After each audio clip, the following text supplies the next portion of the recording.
Jadi belajar tentang bibliologi ini bukan hal yang baru, karena kita semua sudah pernah membaca, sudah mendengar pengajaran tentang Alkitab, dan bahkan kita sekarang ya mempercayai ya sebagai dasar iman kita. Jadi saudara, bibliologi atau disebut sebagai doktrin Alkitab, kita lihat pengertian secara etimologis ya, atau asal kata. Ya, istilah bibliologi itu berasal dari dua kata Yunani, yaitu biblion itu dalam bentuk tunggal atau biblia dalam bentuk jamak. Kalau dalam pengertian tunggal, biblion, berarti artinya buku atau kitab. Tapi biblia dalam bentuk jamak berarti buku-buku atau kitab-kitab. Sedangkan logi berasal dari kata logos yang artinya perkataan, uraian, pikiran, ilmu. Jadi pikiran, perkataan, ilmu tentang apa? Tentang buku-buku yang disebutkan tadi sebelumnya. Buku-buku atau tulisan-tulisan. Tentu yang dimaksud di sini bicara tentang Alkitab yang adalah firman Allah. Yang bicara tentang bibliologi. Jadi apa itu bibliologi? Secara definisi, bibliologi adalah ilmu yang mempelajari tentang seluk-beluk sekitar penulisan Alkitab dan peran Alkitab dalam iman kepercayaan Kristen. Ya, jadi bicara tentang bibliologi adalah ilmu yang mempelajari tentang seluk-beluk sekitar penulisan Alkitab. Maka nanti kita akan lihat ya, bagaimana penulisan Alkitab dan apa perannya di dalam kehidupan kita sebagai orang percaya. Yang sebenarnya tentang kapan Alkitab ditulis, kitab-kitab itu ditulis, ya saudara juga akan dapatkan itu di dalam pengantar ya, atau pembimbing PL maupun PB. Ya, sehingga kita tidak ulangi lagi semua. Kemudian yang ketiga, ya ini bicara tentang tempat bibliologi dalam teologi sistematika. Tadi sudah disinggung ya, bahwa ketika kita belajar teologi sistematika, maka kita awali dengan bibliologi. Kenapa?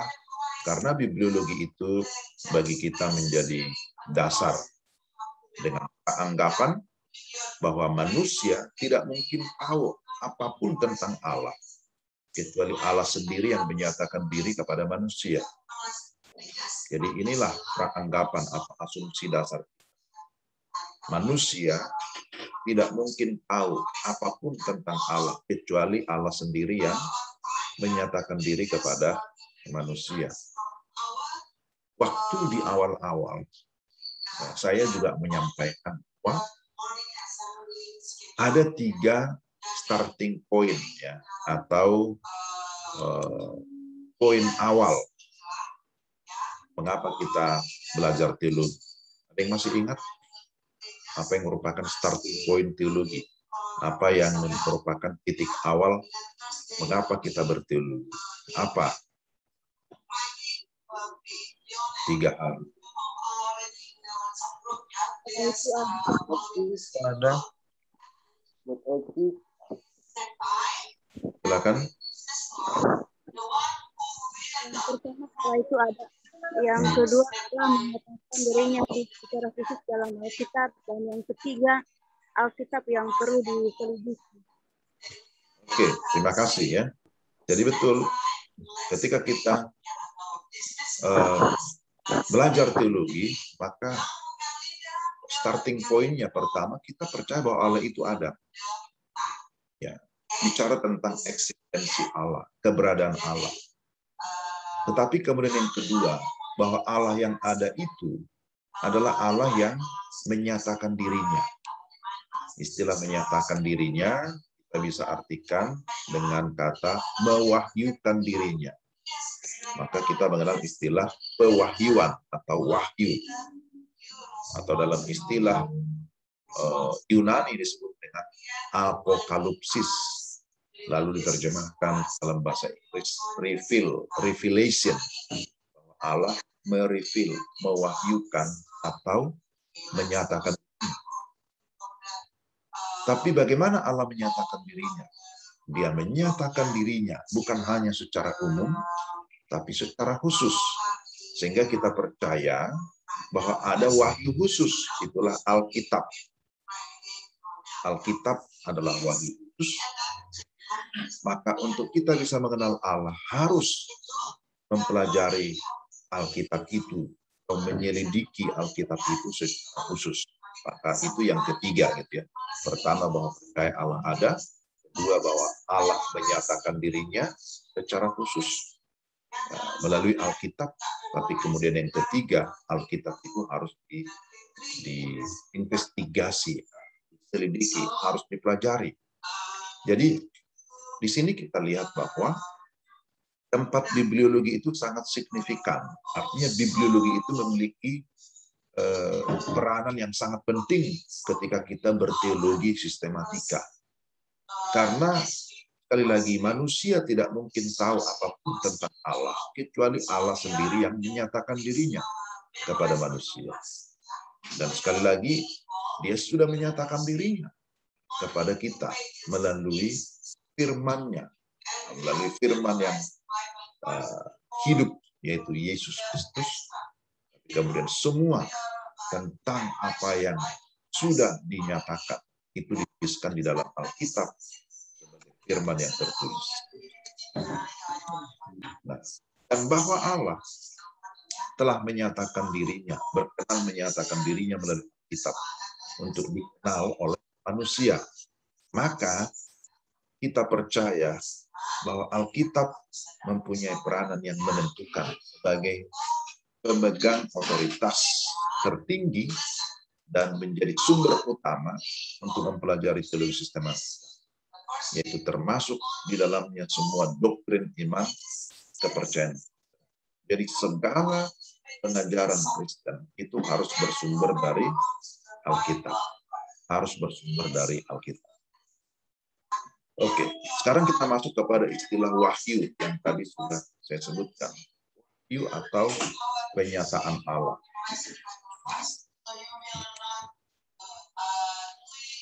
Secara etimologis dalam bahasa Yunani, etimologis itu artinya kata.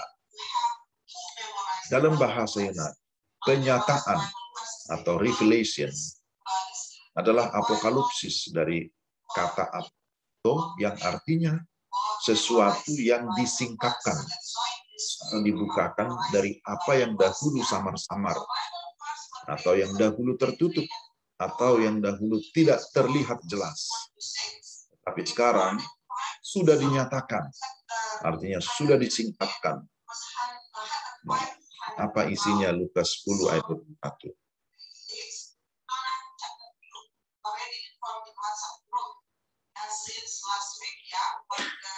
Lukas 10 ayat 21. Lukas 10 ayat 21.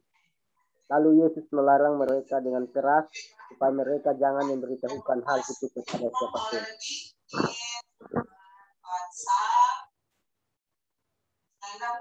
Lukas 10 ayat 21.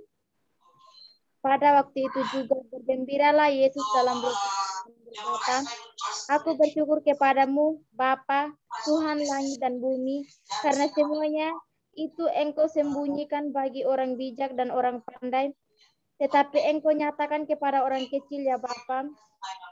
Itulah yang berkenan kepadamu. Ya, jadi di situ ada kata nyatakan ya dalam anak kalimat, tetapi engkau nyatakan kepada orang. Nah ini istilah penyataan, artinya Tuhan menyingkapkan dirinya. Tuhan mewahyukan dirinya untuk bisa dikenali oleh siapapun. Maka di sini dikatakan kepada orang kecil. Nah, istilah orang kecil bukan maksudnya bahwa itu bayi yang baru lahir atau anak-anak yang masih balita, bukan itu yang dimaksudkan. Tetapi yang ada semua orang yang tanpa terkecuali, termasuk orang-orang yang dianggap kecil, orang-orang yang dianggap bodoh oleh dunia ini, orang-orang yang terpinggirkan, orang-orang yang dianggap kelas 2 dan seterusnya ya. Kelas 2 dalam pengertian tidak dianggap, direndahkan oleh dunia ini. Tapi Tuhan berkenan untuk menyatakan dirinya kepada ya, termasuk kecil yang tidak dianggap. Nah, itu maksudnya. Apa kata Efesus 3 ayat 5? Ayat 5, yang pada zaman angkatan-angkatan dahulu tidak diberitakan kepada anak-anak manusia, tetapi yang sekarang dinyatakan di dalam roh kepada rasul-rasul dan nabi-nabinya yang kudus. Ya, jadi dikatakan di situ, tetapi yang sekarang dinyatakan. Jadi dipakai kata dinyatakan. Jadi penyataan Allah. Allah sudah menyatakan dirinya kepada siapa? Kepada rasul-rasul dan nabi-nabinya yang kudus. Rasul-rasul itu bicara tentang era perjanjian baru tentunya. Sedangkan nabi-nabi bicara tentang era perjanjian lama. Jadi kita melihat bahwa Allah menyatakan dirinya di dalam roh. Jadi bukan di luar roh, bukan karena kehendak manusia, karena kehendak Allah. Dia mau menyatakan dirinya kepada para nabi, kepada para rasul. Sehingga firman Tuhan itu memang dituliskan oleh para nabi dan para rasul ya, untuk sampai kepada. Oke. Dalam bahasa Ibrani ada padanan arti dari pengertian di atas itu disebutkan gala. Apokalipsis ya dalam bahasa Yunani, gala dalam bahasa Yunani ada Ibrani ya. Artinya telanjang. Telanjang yang dimaksud bahwa semuanya terbuka. Allah yang menyatakan dirinya dikenali oleh manusia. Seperti itu. Coba lihat Keluaran 20 ayat 26. Keluaran 20 ayat yang ke-26. Juga jangan engkau naik tangga di atas mesbahku supaya auratmu jangan kelihatan di atas. Ya.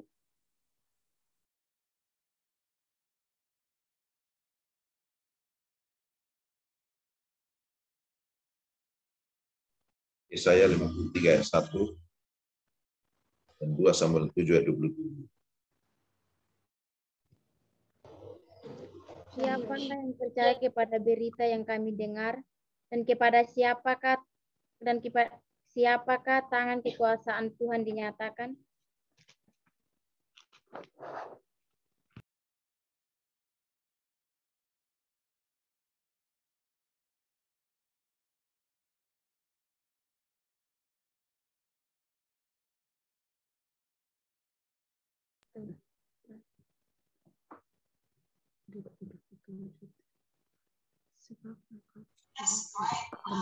Ayo, mana? 2 Samuel 7 ayat 27. Sebab engkau Tuhan semesta alam, Allah Israel, telah menyatakan kepada hamba-Mu ini demikian, aku akan membangun keturunan bagimu. Itulah sebabnya hamba-Mu ini telah memberanikan diri untuk memanjatkan doa ini kepadamu. Ya, jadi sama seperti tadi yang kita baca di dalam perjanjian baru, di dalam perjanjian lama juga padanan kata apokalipto atau apokalipsis itu sudah ada. Semua bicara tentang penyataan. Allah menyatakan dirinya, Allah membukakan dirinya. Sehingga kita bisa menyatakan baik perjanjian maupun perjanjian baru itu adalah penyataan Allah yang secara bagi umatnya yang dinyatakan melalui para nabi dan juga melalui para rasul dalam perjanjian baru. Ya, secara definisi ada beberapa definisi yang dicetuskan oleh para teolog Kristen. Namun secara umum dapat disimpulkan bahwa wahyu ya adalah suatu tindakan Allah secara definisi. Baik itu perbuatan maupun kata-kata yang adalah inisiatif Allah sendiri untuk membuka diri agar manusia yang adalah ciptaan itu dapat mengenal Allah penciptanya. Ya. 1 Korintus 2 ayat 11, Ulangan 29 ayat 29. Coba dibaca 1 Korintus 2 ayat 11.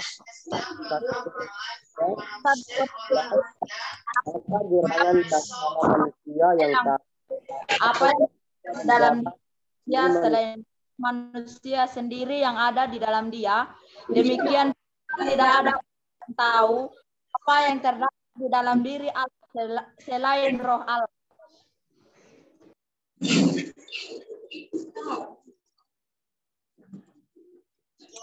Ulangan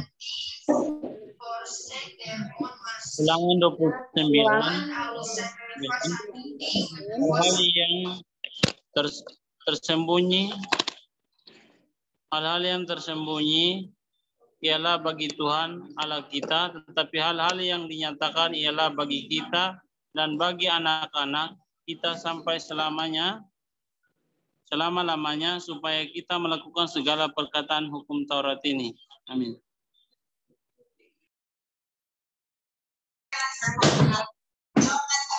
Satu Korintus 2 ayat 11 dan Ulangan 29 ayat 29 memberikan kita sebuah kejelasan bahwa tidak ada seorang pun di antara manusia, di antara kita yang bisa memahami atau mengenal Allah kalau dia tidak menyatakan dirinya. Ya. Dalam 1 Korintus 2 ayat 11 disebutkan, siapa gerangan di antara manusia yang tahu apa yang terdapat di dalam diri manusia selain roh manusia itu sendiri yang ada di dalam dia. Demikian pula lah tidak ada orang yang tahu apa yang terdapat dalam diri Allah selain roh Allah. Jadi hanya roh Allah sendiri, artinya Allah sendiri yang memperkenalkan dirinya sehingga kita bisa mengenal dia. Demikian juga dalam Ulangan 29 dikatakan ada hal-hal yang tersembunyi yang memang kita tidak bisa memahami. Tetapi ada hal-hal yang dinyatakan yang kita bisa pahami.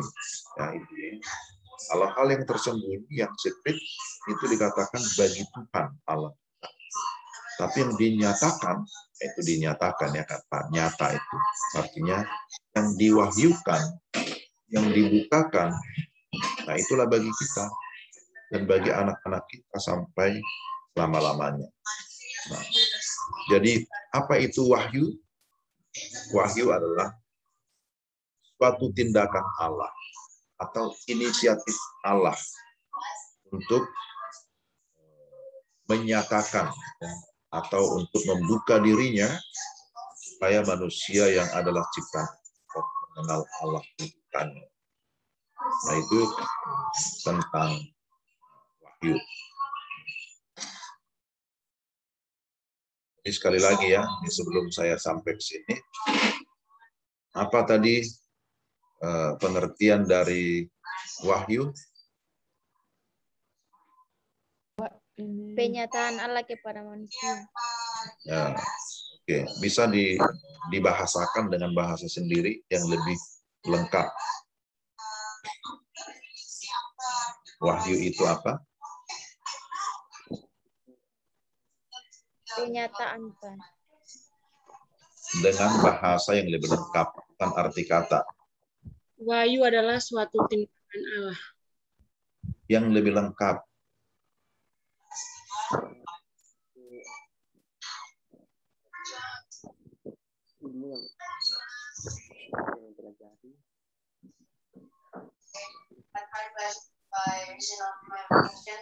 Wahyu itu adalah tindakan Allah atau Allah membuka dirinya kepada agar penciptanya mengenal Allah itu sendiri.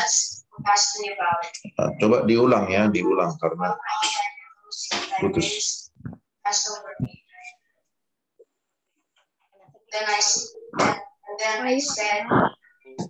Tindakan Allah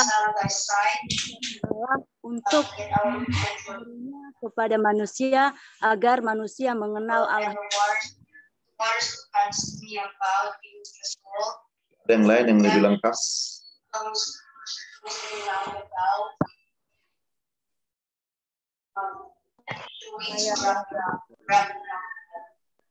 Akan kepada manusia.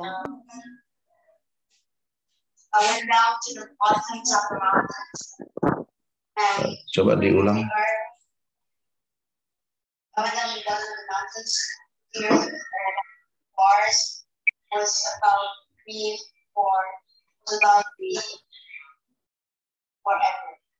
Nggak kedengaran.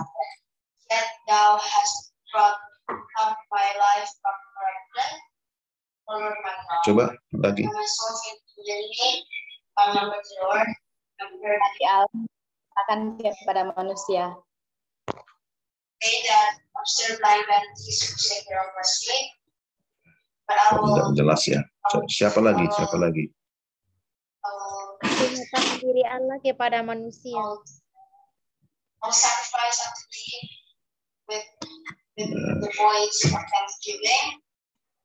Coba ya. Di sini coba lihat. Wahyu itu adalah tindakan Allah, baik itu perbuatan maupun kata-kata yang adalah inisiatif Allah sendiri untuk diri agar manusia yang adalah ciptaan itu dapat mengenal penciptanya. Ya, ini kita lihat ada apa? Perbuatan maupun kata-kata, ya, baik itu perbuatan maupun kata-kata, semuanya ya, yang merupakan inisiatif Allah. Oke, kalau bibliologi, apa itu bibliologi? Pelajaran tentang Alkitab. Belajar tentang seluk beluk kitab pericikan Alkitab. Ya, jadi lebih lengkap ya. Kalau namanya definisi lebih lengkap. Kalau arti kata cukup satu kata kan?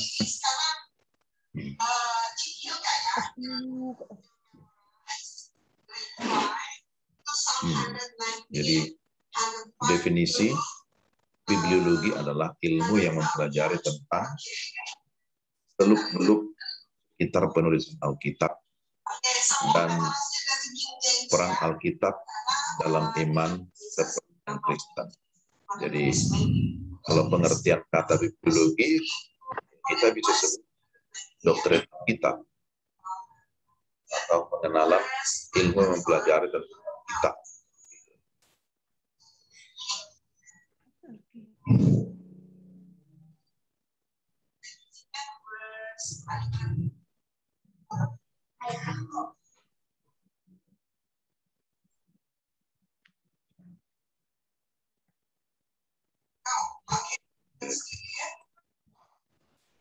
Bentar ya, 5 menit coba di ini dulu, kalian ulang-ulang dulu.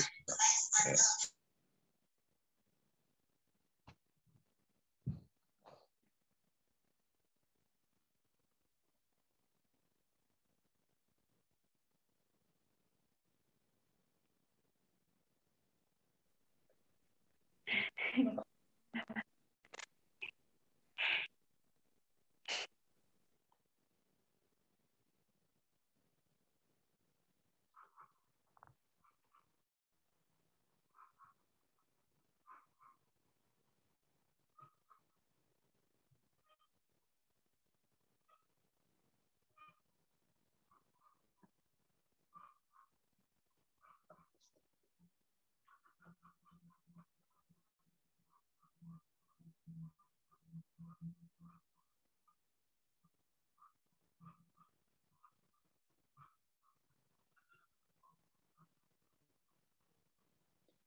Upun liya umpun tulis.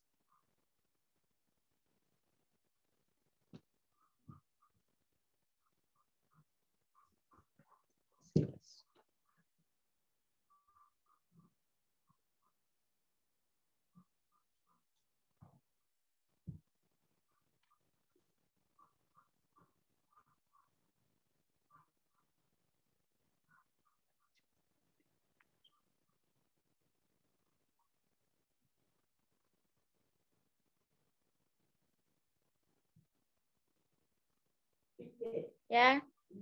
Iya.